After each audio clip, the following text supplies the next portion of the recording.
Hi guys, welcome sa ato ang channel LTHP TV page. Welcome back po tayo guys sa mga bagwang pasok. Welcome po tayo guys. Ayan. For today's video guys ay gagawa tayo ng decoding nitong Y creek sign. Ayan. So mapapansin nyo dito sa aerial footage ay meron siyang letter Y na formation ng creek or dry creek. Ito guys, dito sa bandang dulo ng creek, dito may dalawa itong dulo. Dito yung old balloon o yung spring, yung old spring guys. Tapos naman dito bababa ang tubig, syempre pa ibaba. Ayan, mapapansin din natin dito sa bandang ibaba may parang lake. Ayan po guys, may parang lake dito guys sa bandang ibaba. Pero wala tayong makikita gaanong tubig dyan sa creek na yan guys, dahil yung spring dyan ay nawawala po dahil nga po sa katagalan ng panahon na tinrabaho na guys sa farm. Ayan, ginawang farm lot na yung area. So yung spring o yung old spring ay natabunan na siya guys. Pero ayon sa mga taga rito guys, yung spring na yan ay buhay pa yan nung mga 1980s to 90s. So ngayon lang yan guys, wala ka na makikitang tubig dyan. So ngayon guys, ating i-scanin yan guys.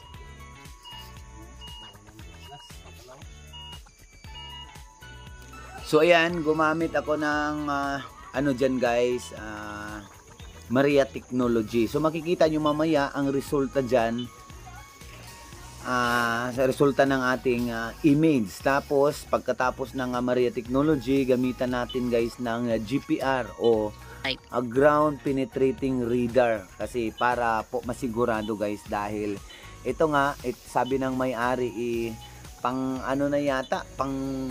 apat na yata akong nakapunta dito guys, dahil yung yung tatlo na mga detectors po guys dito po dinala. Tapos ang dami pong tinuturo na mga positive na mga items daw, yun ang sabi. So ang mga ginagamit din nila ayon sa aking pagtatanong, mga lang siya guys, mga long range locator. So wala naman po silang scanner na ginagamit guys, kaya hindi natin masasabi pag long range locator lang, hindi natin masasabing 100% merong laman, kasi nga ito ngang 3D na ating ginagamit, hindi rin natin masasabing 100%, pero at least meron tayong makikitang bakal sa ilalim ng lupa guys. Ayan guys, so unang scan natin dito. Ito po, makikita nyo sa ating tablet ang resulta po. Ayan, medyo blurry lang, pero pakikita ko rin sa inyo mamaya na clear. So ito naman, kami guys ay ginamitan namin ng GPR o yung ground penetrating radar. So ganyan talaga yan, medyo hassle yan, kasi merong kapang ibabaon sa lupa na stainless steel na mga stick para po makabitan ng negative positive wires papuntang transmitter device yung ating GPR. Tapos naman pagdating doon sa GPR, itatransmit natin doon o transfer natin yung data sa laptop po para po makita natin yung kaniyang image result.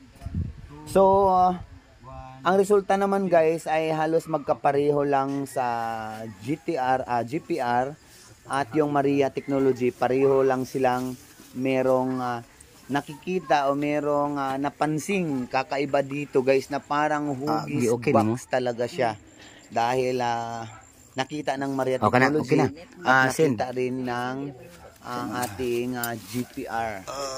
Yan po guys, yan po yung GPR na Geo Hunter. Yan po yung una nating ginagamit Sige lang. guys. Tapos yung Maria I-transfer lang ang Technology. data. Kaya pwede So hindi na ako dito sa gumamit Bandung. dito guys ng long range locator dahil nga sabi ng may-ari ay wag mo nang i-detect dahil na-detect na ito ng unang mga detectorist na nakapunta dito guys na may mga long range detector. Ayan po guys. So continue watching lang guys. Papakita ko sa inyo mamaya yung image result.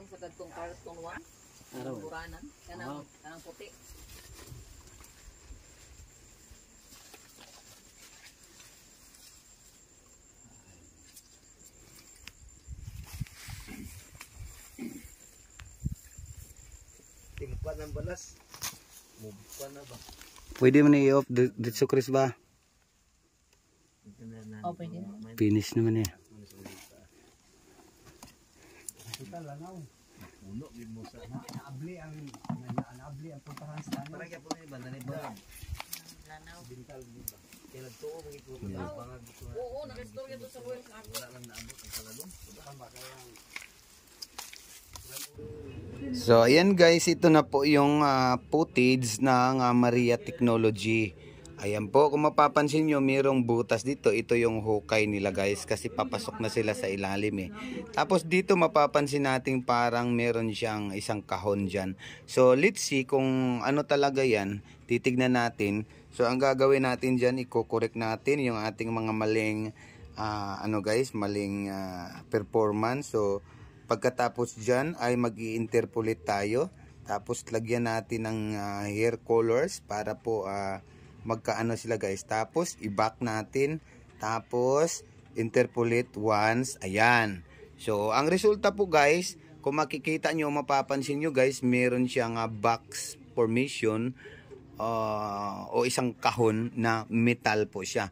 Pero posible po siyang item na isang ginto kasi nga a volume of quantity ng metal. So including gold na po yan guys. Yan po ang original ng footage niya guys. So meron talagang metal objectives dyan. So kinonfirm namin guys sa isang GPR o ground penetrating radar.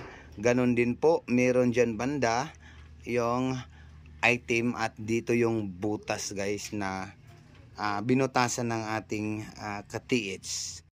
At ipapakita ko sa inyo guys ang result yan. Yan po yung sample ng ating Maria Technology, yung image niya at ito yung unit. Tapos ito naman po yung locator natin guys, yung GTR. Tapos ito naman yung Legion 3D. Ayan po, easy to use po siya dahil cellphone mo lang ang gagamitin guys. Ayan guys.